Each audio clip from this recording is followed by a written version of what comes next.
Ce jour-là, Thomas Sankara dirigeait une réunion de son cabinet comme tous les jeudis avant la tenue de la rencontre de l'Organisation militaire révolutionnaire OMR. Il est 16 heures passées de 35 minutes, quelque temps seulement après le début de la réunion.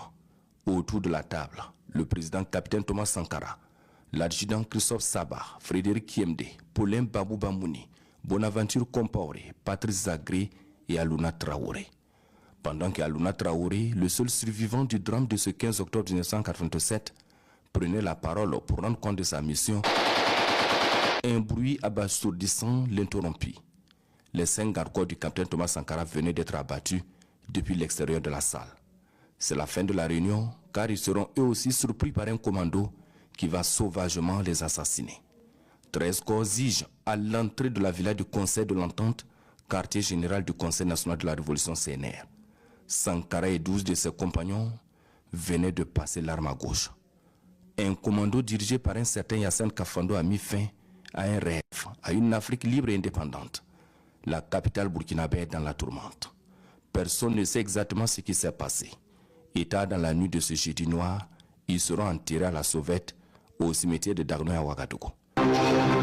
L'Afrique, à nouveau secouée par le démon du coup d'État. La nouvelle a été confirmée ce matin à Ouagadougou. Thomas Sankara, ancien chef d'État du Burkina Faso, l'ancienne Haute-Volta, a été tué hier lors de la... Le lendemain 16 octobre 1987, les médias occidentaux relaient l'information. C'est la consternation totale à travers le pays et même au-delà de nos frontières. La révolution d'août 83 vient de s'interrompre dans une mare de sang.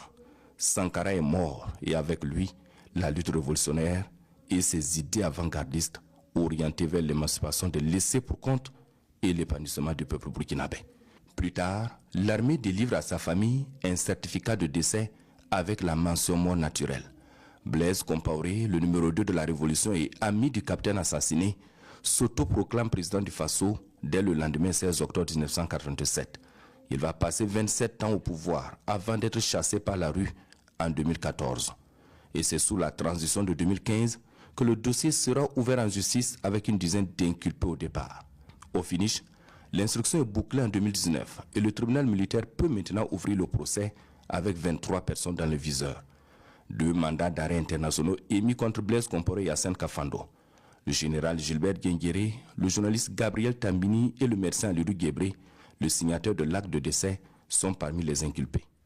Un procès qui a connu son épilogue le 6 avril 2022, après 6 mois de jugement qui reconnaît Blaise Compaoré et le général Gilbert Guinguéré, entre autres, comme coupables, et Yassine Kafando, condamné par contumace, est présenté comme celui qui conduisait le commando ayant canardé Thomas Sankara et ses compagnons.